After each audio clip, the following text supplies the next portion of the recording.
We are. Looks like we are. My screen says live. Yep. Yeah, mine was just populating too. So we are live. It's always a rough beginning with the Zoom, but I love it. It's great technology. Ryan, I appreciate you doing this. You know, locally right now, almost like on the federal level, a lot of contention going on out there, especially politically. We've got our own unique situation going on. Actually, people advising me, you shouldn't be doing this, but you know, I think it's very important that we get the opportunity to think what's going on right now. You know, what's going on. I think there's a lot of misinformation out there. So I want to thank you for doing this. Oh, no problem, man. Let's dive into all the subjects.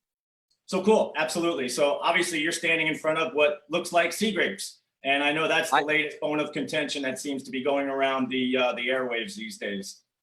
Is it? Yes. And as you can see, I am outside my sea grape, which I planted 5 years ago when I moved into this house. And it is wildly unkempt. And I am doing my best to create my own little beachside tunnel as you walk into my house. And why I wanted to start the show out here is because I really just wanted to show everyone at home what my personal preference is, right? And that we don't vote on our personal preference. Right. We vote on science. We vote on, obviously, resident input.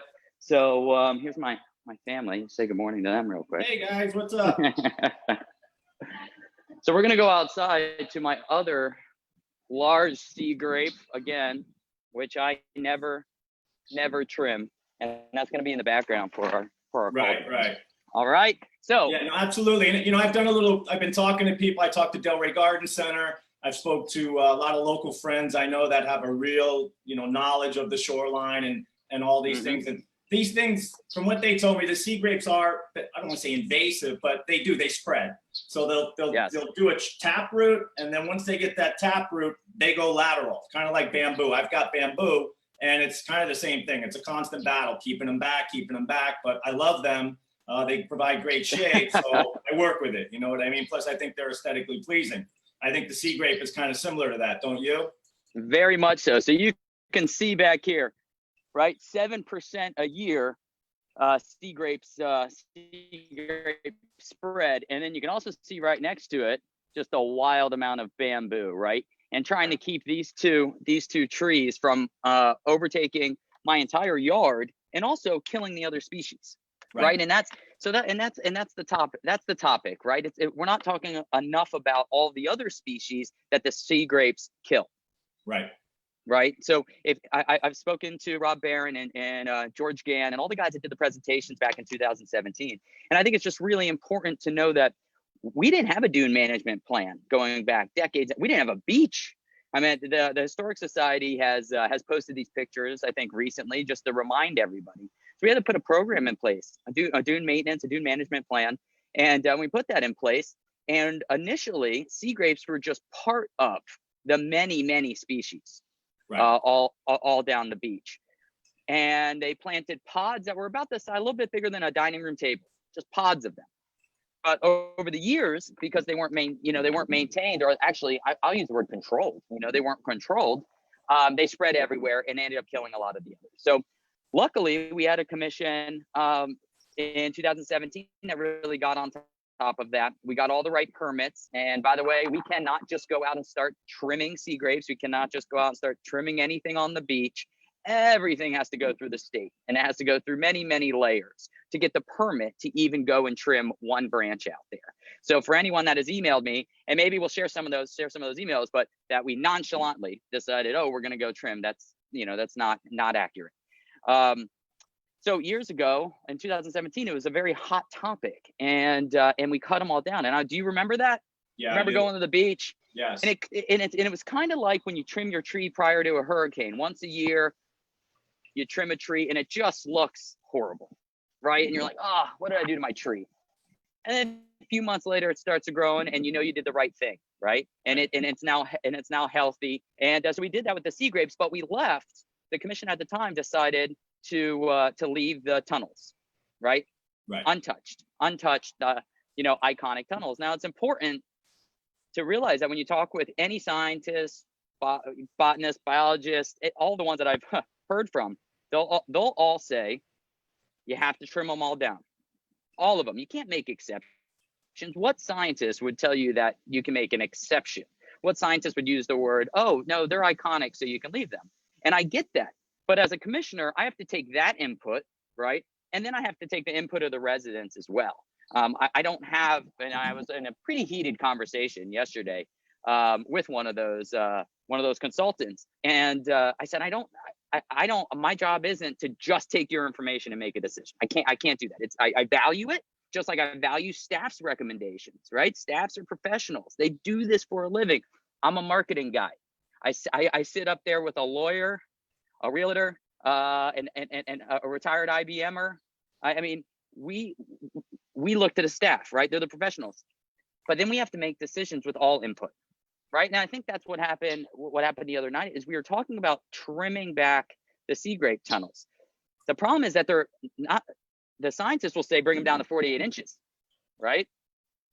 Now, on that note, because I did talk to Delray Garden Center, and one of the things that they were saying is when you do that, what that's going to do is it's going to create bushing.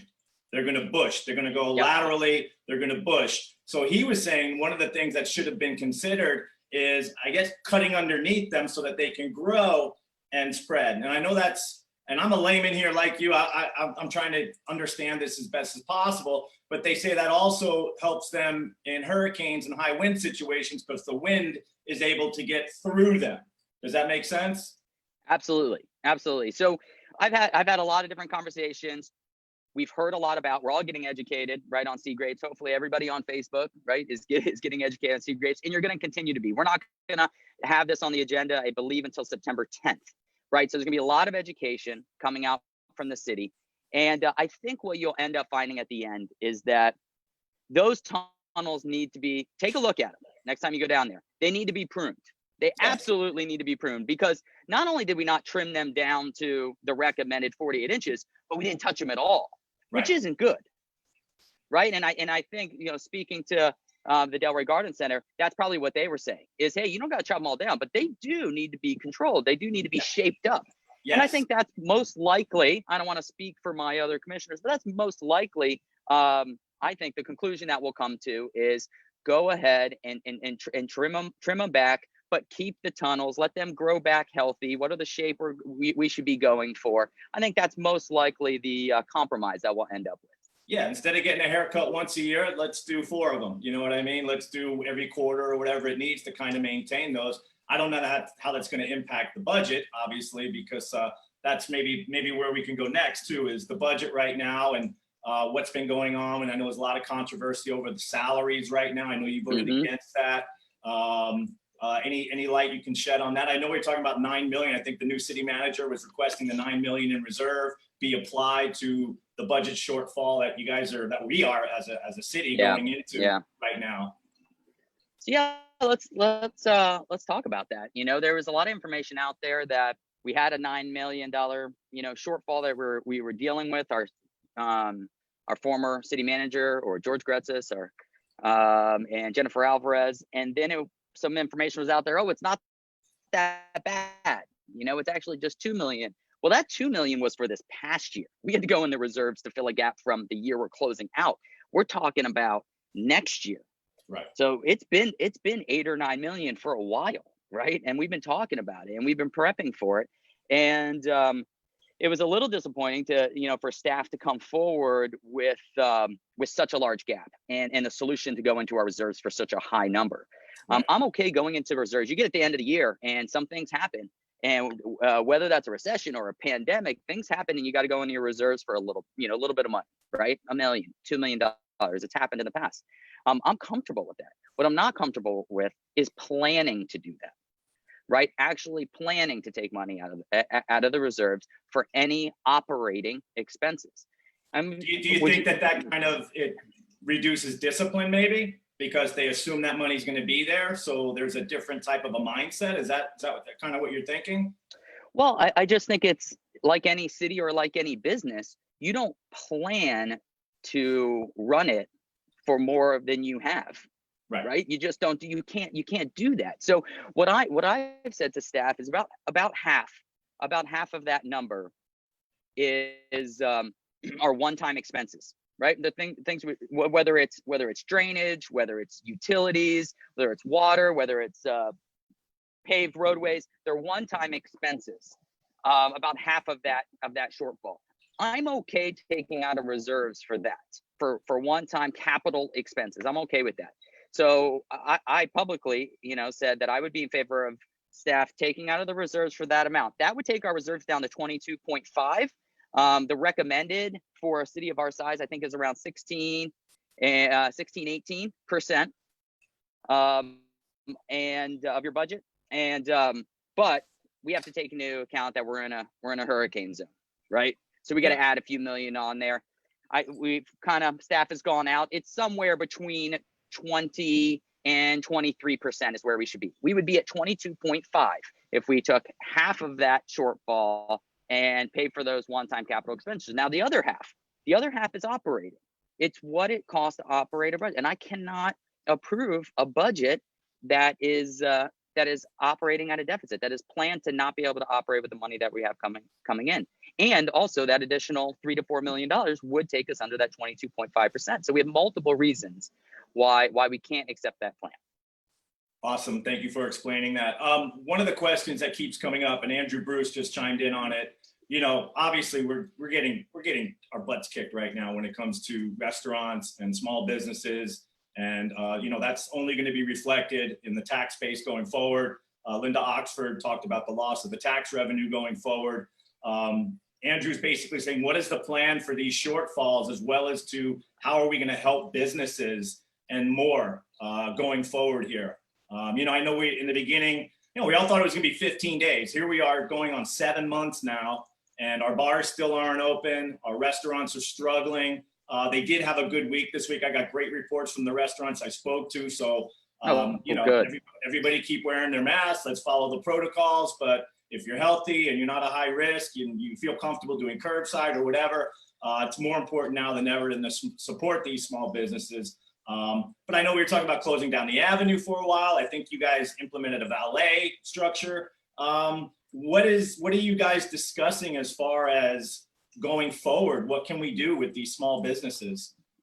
Yeah, it's been a roller coaster, right, for all of us, and we're all taking in the information. We're all trying to make the right choices, but none of us have been here before, right? And I don't mean us just as the commission, us, right? Us as a city.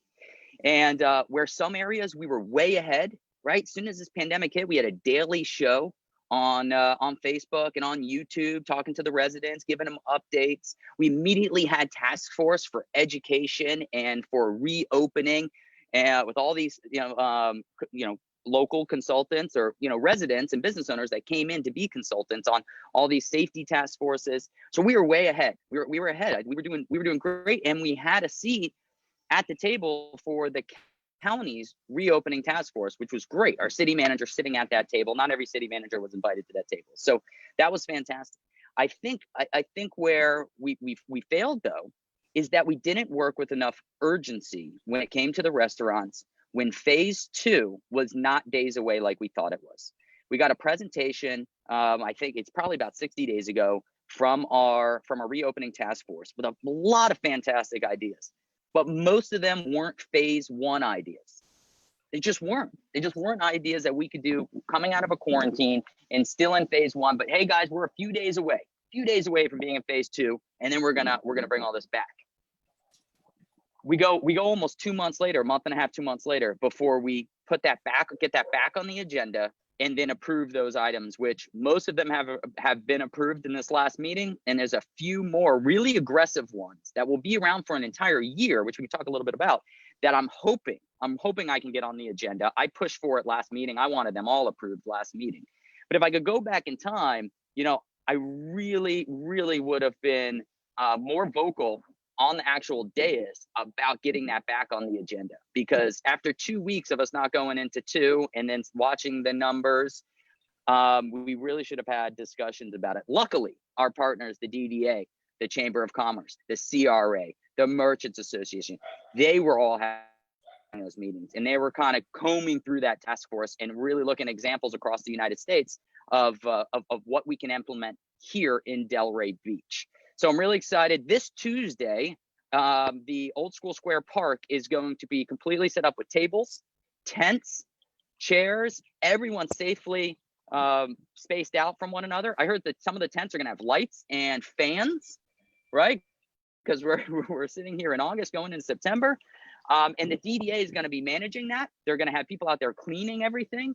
So we'll be able to invite a few more people to our downtown that maybe don't feel safe yet walking into a restaurant. They can go pick up some food and they can sit in the park.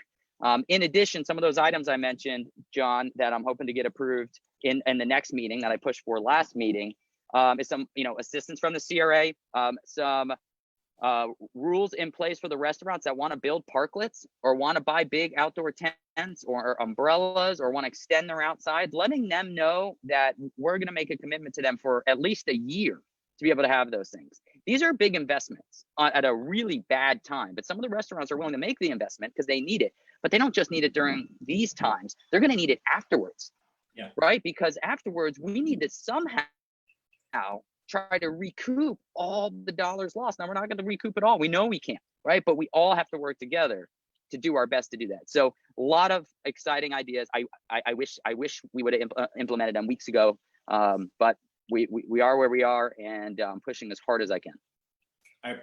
Appreciate that. But what I'm hearing is a lot of stuff like the city and the DDA. How are we helping that small business guy, that's about to go under? We lost the Frog. Sail Inn, I don't think it's in trouble because the guy he bought that from Rick, I think, about a year and a half ago. So the guy who owns it is an investment. He doesn't really need the bar to open. Of course, he would love that. And then, you've got Bull Bar.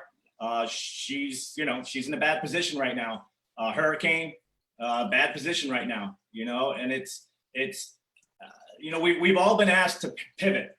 And I really, my frustration with the city is there's no pivoting going on. I don't see creative, case by case basis. We've got opportunities. John McTagnay over there, he's got a huge garage basically, and he's been shut down and he's trying to get his food license now. And it's like, I just feel like we need more agility and more nimbleness in our local municipalities right now, because each restaurant, I think, should be looked at on a case by case basis. Well, where can you put seating safely? Do you have an alleyway? Do you have a parking lot maybe that we can walk up? I mean, I'm looking at the stuff that's being done in New York City and some of the other areas, even Boca, and I know they tried some stuff, didn't work.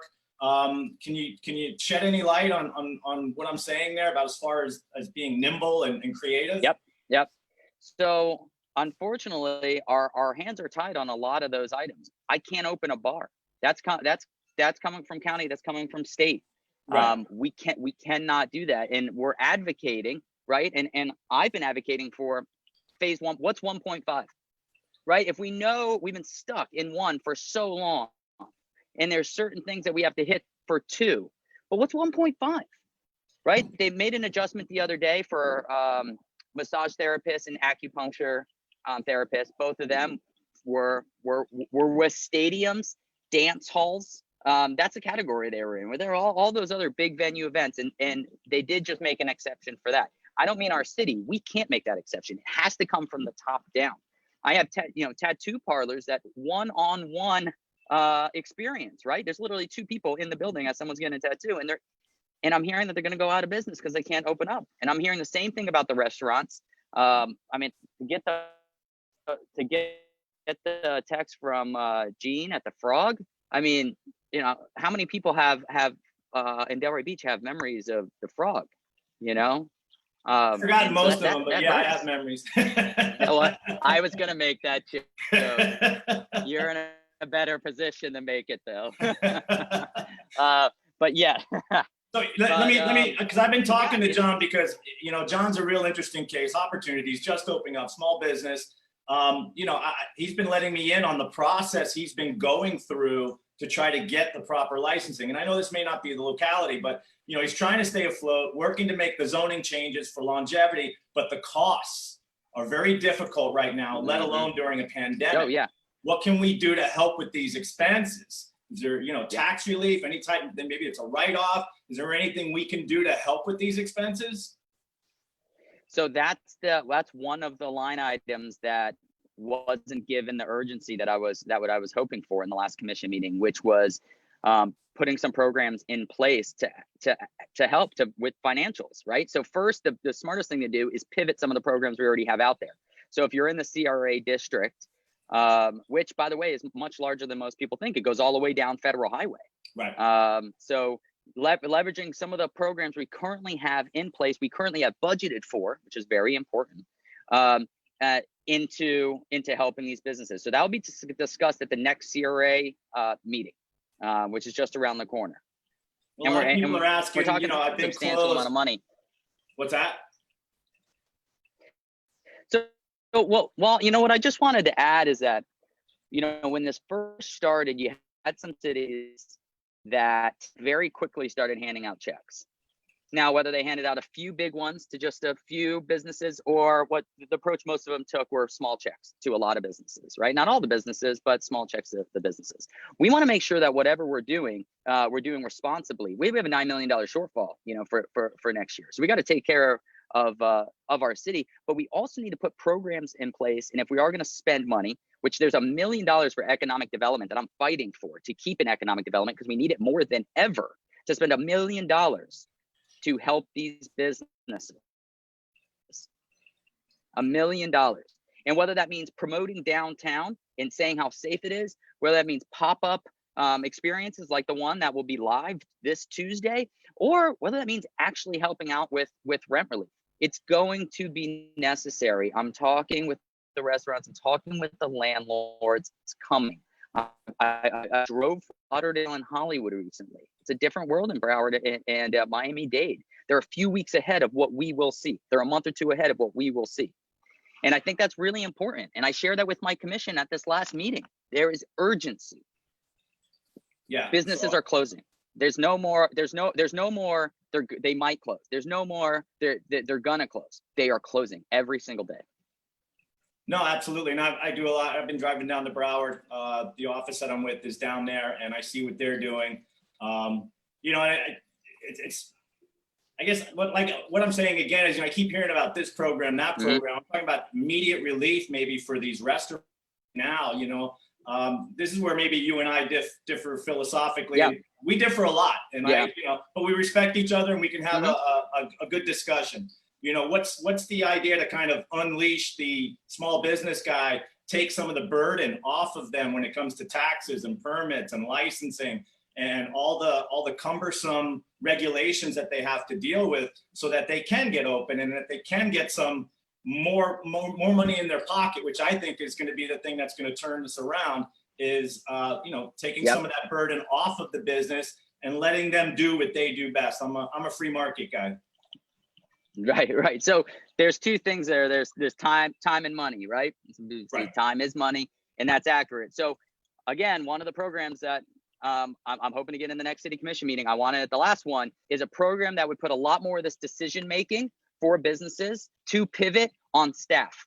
No waiting for any boards, right? A lot of these decisions aren't permanent, okay? We're talking about the longest would be a year, right? So it's not like anyone can change our city. I don't want to get anyone getting worried. This is small businesses and restaurants can pivot quickly. Staff can sign off on it. That's the power I want to give. And then our commission needs to hear from you, needs to hear from our community. There's $1 million that's been sitting in our reserves for economic development. There are certain individuals that want it to go into our general fund, and I get it. We have a $9 million shortfall. Throw it in the general fund. But I say pause. That money was specifically designated for economic development, and we need it more than ever. Unleash that $1 million from economic development right now to help these businesses. And where do you see potentially that going? Just as in zero loans or zero percentage loans or grants? How would you see that? Yeah, I would love the first idea, right? I mean, I hope if we get we use taxpayer dollars to get our restaurants, back up and running, or get or save our restaurants. I would hope we could look at that as a 0% interest loan, right? I hope we get to a point where we're a healthy business, that we would pay that back. And just knowing that we might not see all of it. You know, what a lot of people aren't talking about is, you know, when it comes to our utilities, our water, right? Some people haven't been able to pay those bills, and we're not turning off water. We absolutely would not do that. We're not going to see a lot of those funds, right? We're letting the valets move around and park cars for the restaurants, and we're not charging them. We're providing free parking. Like, there's a lot of revenue streams that we're cutting that hurts our budget, that we're doing that though to help the businesses, right? So we have to be responsible. But I absolutely answer your question. I would love to see some small business loans, and then have the CRA handle more of the grants, right? Because they already have a lot of grant programs. They already have it in their budget. This next meeting, we're going to pivot it. Maybe we're going to put some more money behind it. I'd like the CRA to handle the grants, and maybe the city can do some kind of 0% loan program with that $1 million of economic development funds. That's ideal. You know, I'm one of 5, but that's what I would like to see. So we keep getting, people keep hitting up with the read above, and then Dina leaning also. They're saying like licensees fees should be prorated or refunded because they haven't been able to operate. You know, I know a lot of the leases, I do a lot of leasing commercially, and there's no clause in there in the force majeure clause that mentions a pandemic. And that's really hurting a lot of small businesses right now. You know, it says act of God.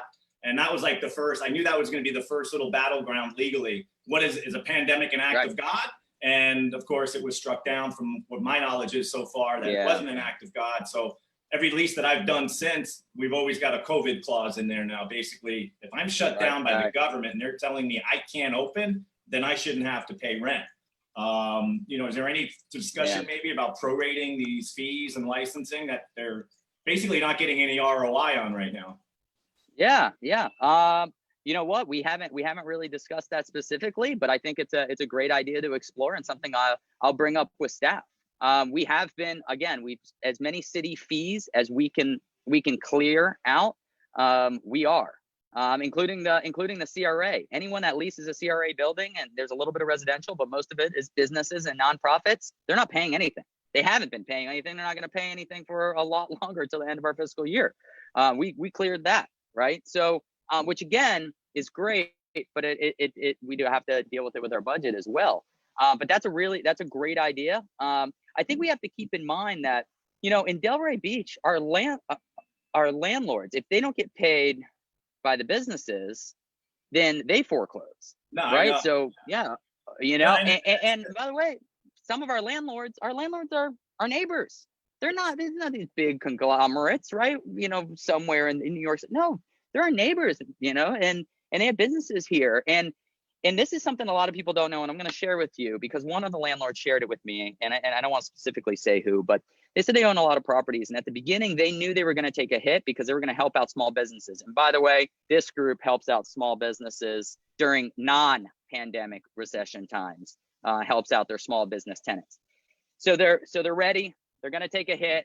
They send a message out. We're going to help our small businesses. Things are closing down. Things are a little weird at the beginning of this pandemic. What they didn't see coming was the bigger brands coming in and saying, hey, we're not going to pay you for the next 3 months. We're not going to pay you for the next 4 months. And guess what? We're blank, big logo, big brand. We have a 30-year lease. You built this place out for us. We know the market. No one's going to take our spot. So you're going to do it. Right. So if you think the landlords are still getting paid by the big brands, unfortunately, they're not. No. So they're not getting paid by anybody. You're seeing this. Oh, you're seeing this. You have to be seeing this in your industry. I'm hearing grocery stores and big box stores going back to the negotiating table saying, we'll leave unless you give me a new rate. Think about that. A grocery store already gets a highly discounted rate to be an anchor in a shopping center. They already don't pay anywhere near market rent. They're coming back to the table with the landlord saying, hey, you want us here? You're not going to be able to replace us. You're not going to be able to replace us in that big building right there. We want a new lease now at this rate, and you're going to give it to us. That's what's happening out there. And yeah, absolutely. And to that point, you know, when I'm negotiating the smaller, I usually put a contingency. If the Publix goes out, then I'm not paying rent because I rely on their foot traffic. You know, it's a little every Right. shopping center is its own little ecosystem. And, you know, the yogurt place is there because the people that are going shopping may want to grab a yogurt. The dry cleaner is there because he knows the people that are shopping are going to want to maybe do all their stuff in one visit. They can get their dry clean. Everybody kind of feeds off of each other. And to the restaurant's point, you know, and to the landlord's point, you know, they bought that building under the assumption that they were going to generate a certain amount of rent revenue. The restaurant went in there knowing that if they were able to seat a certain amount of people with the research they had done, then they were going to be able to make a certain amount of money. Well, that's all thrown out the window now because we're at 50% occupancy. I don't think we're going back to the old 100%. When people say 100%, I don't think you're talking 100% of what we were doing. How do you reset that? You know, I think we really have to go all the way up to the big banks at the top. You know what I mean? You know, what was it? Jason Savino from Potions in Motion just chimed in. There needs to be a 6-month moratorium on rents right now. But yeah, I mean, it's just, there's so much. But how does that, I get it. And Jason's a good guy. I'm glad to see he's listening in. But how does that work out? So now the landlords aren't getting their rent, then they can't pay their mortgage. Now we have foreclosures. So now there's no business there, or maybe there is, but only until it's foreclosed on. I mean, it's a very complex problem, just like the ecosystem you just explained at the shopping center. But and I think this is important because we have a DDA, we have a CRA, we have a lot of organizations, a lot of money around our downtown, and we have to help out all those shopping center, all the businesses across our entire city. And please, if you're watching this, restaurants and retail, they need our love right now, but there's a lot of other small businesses out there too. So shop local, eat local, use local, right? Whether it's your landscaping or your pressure washing, right? Do everything local because Delray Beach businesses need it right now. But for Delray Beach, all of us, our downtown has to operate. It has to. That's where all of our revenue comes from, right? So we have beach revenue. Linton has come online the past few years, right? We've seen the Trader Joe complex. We've seen a Whole Foods come up, right? But when you look at graphs of where we get all of our money, we're not really diverse. You look at a Boca Raton, really diverse. We don't have big corporate parks all up and down Congress, right? If you look out to our west, a lot of senior communities, 55 plus communities, maybe purchased their home for $40,000 in the 80s and are homesteaded at that rate. Our taxes come from that big engine, that downtown engine. And if that falters, we will feel it citywide.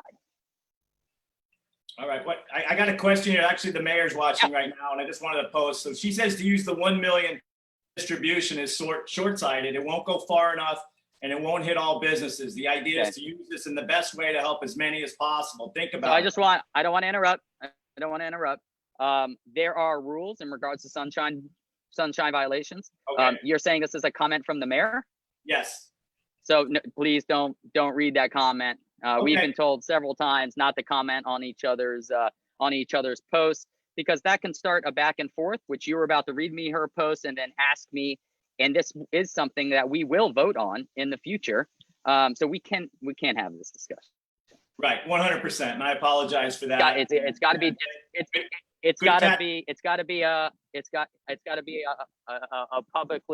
a public meeting that's been noticed, and then we can have that conversation. But I look forward to it. 100%. I appreciate that. So I guess, you know, one of the other things we're hearing about is docks and the BH3 project, Atlantic Crossing. Can you give us any updates on what's going on with them through this pandemic and everything, and you know, what we can expect going forward? The good news is that construction's moving forward. No new construction. No one needs to, get worried. But the construction that was already approved, some of these projects years ago, such as the Ray or Atlantic Crossing, they're moving forward quite quickly, and they're like back on track or ahead of track during these times.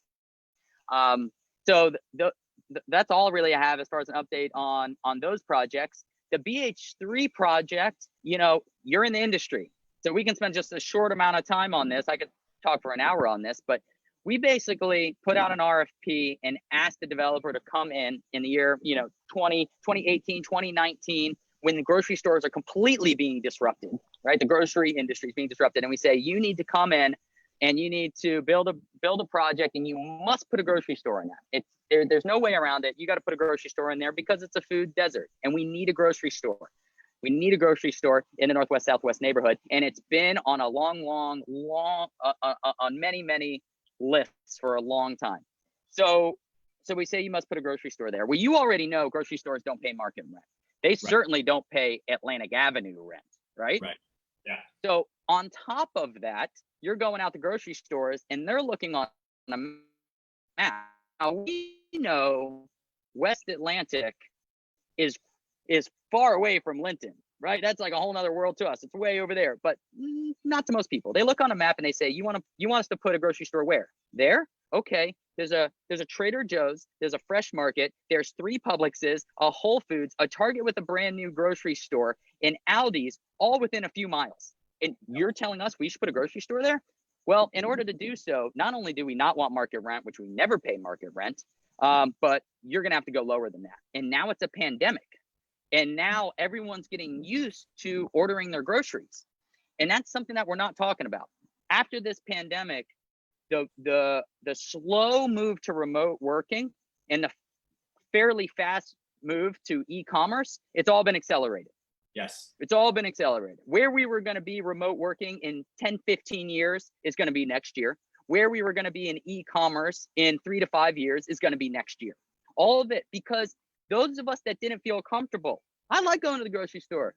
For those of you that have run into me at the meat counter and we have some really great conversations at our little Publix on Federal, I liked going. I wasn't comfortable. I didn't like Zoom. I'll drive 45 minutes. I'm sure like you, I'll drive down to Fort Lauderdale to meet you in person. I'm not comfortable with this. Now I am. So how is that going to shift our offices, our demand for offices, our demand for retail? We have to think about everything that's coming down the line, that entire ecosystem. And it's really important. So just to go back, BH3, they're negotiating with grocery stores. That's a key component of that project. And I'm hoping we have some good news here in the future, but it's basically going to be almost giving away a third of that project to a grocery store so that we can move the rest of it forward. I don't want to speak for them, anymore. And the other topic, you mentioned docks, but you go ahead and choose where we go from here. So no, I want to go back to that because office space is something I've been reading about a lot lately. And what's happening in Manhattan is, and all these places, everybody's working from home now. And the big office buildings, they don't want to get into elevators anymore and go up and down. So I think Delray is in a unique position. 3-story office spaces. I think you're going to see some of the bigger names, the bigger corporations looking for those type of footprints. And I know one of the things that people have always talked about is A-rated commercial office space here in our town. I think we could do a better job of courting young tech, young startup. I would love to see something like that going on here. Any thoughts on that? So yeah, I've been working on that for years, whether it's working with Palm Beach Tech and being one of their founding members, which is now South Florida Tech, or working 6 years on the DDA and continuing to bring focus and be the champion for businesses downtown that are legal services, marketing service, tech services. And we got some exciting ones. They're, whether it's Launch Potato or Giddy Up, some really exciting tech, Call Loop, some really exciting ones that are here already. And we got more coming. I think really exciting. It made big news. It's a big company, but it's a tech company coming to the 4th and 5th, which everyone knows is the IPIC building. That was really exciting, and I've heard there's another company right behind it that's going to jump into that building now as well, and they do logistics and shipping, and that's very important, more important than it's ever been. And that's going to feed those restaurants on the Avenue too. And we've always kind of tried to get a lunch thing going with the Avenue. Yes. Between that and do we have any updates on the food hall? I know it's still moving forward, that project. I'm kind of interested to see how food halls are going to be accepted coming out of this. It's kind of a marketplace type of concept. So they, luckily, it's the biggest food hall in South Florida, right? Maybe even in all of Florida. So there's lots of space. The whole thing opens up. It's open, outdoor seating. They're looking right now at even expanding with like a pocket, and already thinking about it. They're months from opening, but they're already thinking about that. That's a really exciting project. We're gonna have to see, where we are when it opens up. But I'll tell you, they are putting a lot of time. The Menon Group is putting a lot of time into ensuring that they have handpicked, authentic South Florida restaurants. And it's funny you're wearing that shirt, but I don't know. There may even be a little pop-up nomad in the market. So yeah, I heard Papa's Tapas is going in there. Tiffin Box, who I really enjoyed their concept, they're going to be doing something in there. So it's going to be a nice, ethnically diverse, which is what people want now. People are getting more adventurous with their dining out. They're looking for new experiences, new spices, new flavors. And it's a really awesome time to be, except for the pandemic, it's a really awesome time for restaurants and to be somebody who likes to dine out, So it's going to be interesting. It is. And you're listing some of the names. I don't know what I know a lot of the restaurants going in there, and I don't know what I can share, right? I don't want to, steal, Menon's, excitement on the project. But you're right; those are some of the local ones that are going in there. But I know that it's super diverse, and I'm really excited about it. And it's an opportunity for all those local chefs or sous chefs that have always think about doing their own thing and don't want to do a food truck, or maybe they have a food truck but also want to have a place where people can come over and over again to the same location to see them. It's really exciting for some of our young chefs and our young culinary artists. Yeah, it really is, and I'm interested to see how this materializes going forward with everything we're dealing with. So obviously, about the water debacle that's been going on. I've been watching a lot of the stuff that's been going back and forth. Anything you want to maybe let everybody know about with the water situation right now?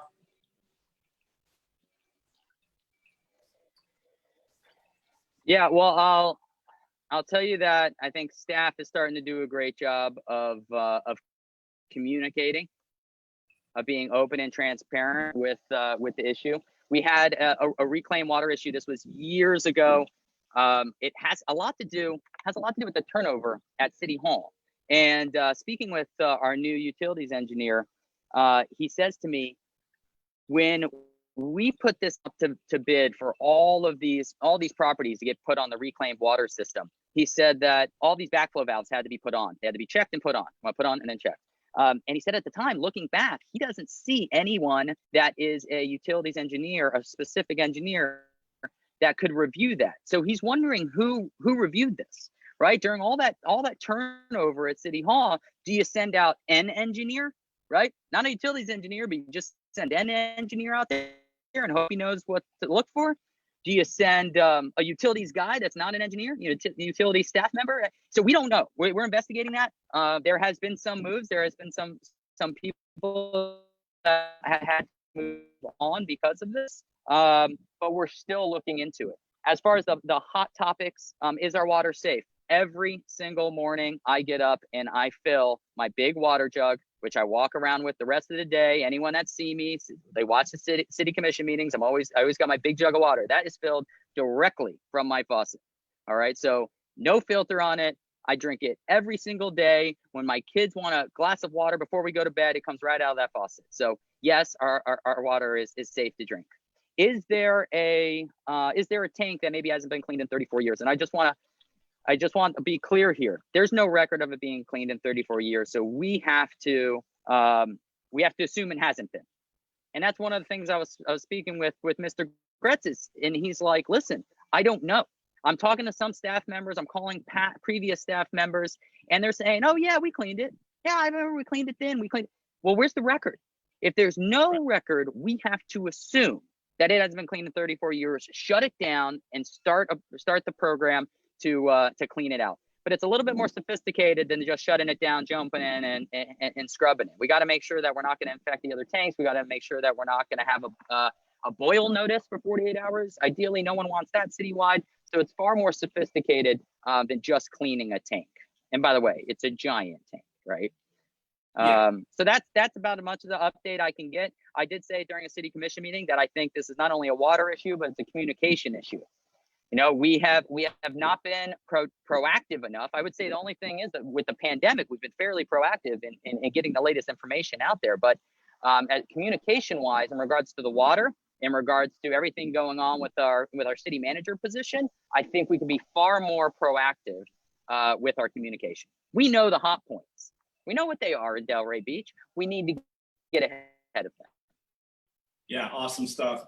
All right, I'm going to give you like the floor for the next 3-5 minutes, whatever you want to say to just kind of wrap this up and where we are in the city. I know that, you know, we've got people that have lived here forever. We got people that have moved here in the last decade or so. We've got, I graduated high school here, left for 30 years, came back. I love this place. You know, it's sad sometimes to see the division that seems to be going on. I think we all care about our city. We all want to see the right things done. You know, love to see more citizen input, to keep an eye on these things. So the floor is yours. Whatever you want to talk about, you can talk about, Ryan. Well, great. I have two things. One, I think you're gonna love. I'll leave that for the final thought. So my message out to everybody is that even during regular times, things can get pretty tense in Delray Beach on certain subjects. But we're all stressed out. We're all at home. And, you know, when we're communicating, whether it's sea grapes or whether it's water or whether it's your cracked sidewalk or a sidewalk that needed to be pressure cleaned yesterday, I got an email on it and staff went right out and pressure cleaned it for them. Really, really nice little story. When you send that email, when you post that post, just think about who you're talking to. Think about what it means to be a village, right? What it means to be a village by the sea. Reread your email maybe before you send it to that person. You know, I had one that I kind of laughed at that said, in regards to the sea grape trees, it just said, get your heads out of your asses. Fair. So I answered that one and said, well, first of all, I would like you to know that my ass is out of my head. I mean, my head is out of my ass. And let me tell you, and now let's have a nice Yeah, right. And I said, now let's have a nice conversation. So, right. You know, sometimes I'm able to joke about it, but you know, some of the emails, some of the messages that we get as commissioners, and the mayor has seen her fair share. I've seen my fair share. It doesn't feel very village-like. I assure you that when a decision is made with Sea Grape, we're a conversation away from compromise. We're a phone call away from understanding each other's sides. In Delray Beach, there's an opportunity there. And I'll tell you, if you wanna say our country's like that, our state's like that, other cities are like that, well, I'll tell you, I get calls from other commissioners that say, listen, my town's tough, but Delray, what I'm seeing in Delray, you guys have it hard. So just think about that as a community, whether you're communicating with an elected official or not, right?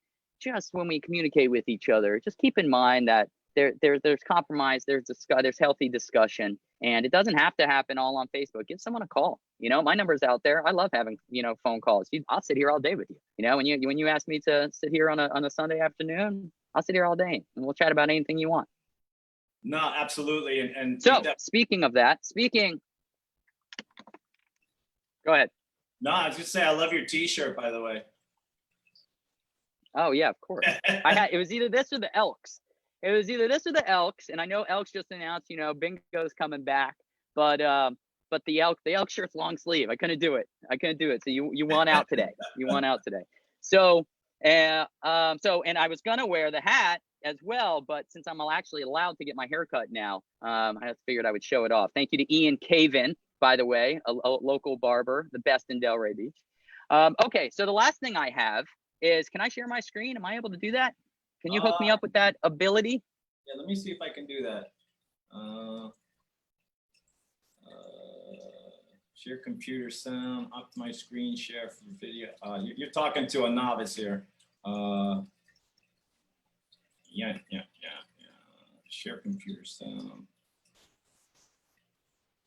I don't know if I'm going to be able to. I needed to rehearse this before. No problem. All right. Well, I wanted it to be a surprise. I'm going to send this over to you in an email. Just send it to your address, so maybe you can bring it up. But a few months ago, I made a comment. It was really just a little joke about someone said you should get a key to the city, and I said, well, maybe he should get the first ever bar key to the city. And people seem to like that, and we all had a good laugh about it. But I'm just the lonely old vice mayor, so I can't make those decisions. So I called the mayor up, knowing that this isn't something that we vote on or anything like that. And I called her up and I said, hey, I made this comment on Facebook. You may have seen it. What do you think about giving the guys behind the socially distanced supper club a wine key to the city? And she said, roll with it, Ryan. So unfortunately, I wish we were in phase 2. I wish we were in phase 3. I wish we were done with this. I wish I could, give this to you in person, but it is done. It is at City Hall. One day we will give it to you in person. But I do have a snapshot of it, which I emailed to you, and you could take a look at. For you and your buddy there, you will be getting the first ever Delray Beach bar key to the city. Wow, thank you so much. It really, this whole pandemic has been an experience. I think we're all going through a traumatizing experience together. You know what I mean? And to find this little niche that we've been able to kind of exploit and just kind of keep going. And the best part has been getting to meet these restaurant people and hear their stories, and Papa's Tapas and Papa and the whole family operation. And it really is the backbone of our society, and especially our village by the sea. So what we've been able to do, and it's not just me, it's Janet, and it's Ann, and it's my wife, and it's everybody who gets in there and volunteers. So it's definitely a group project. But thank you, Ryan.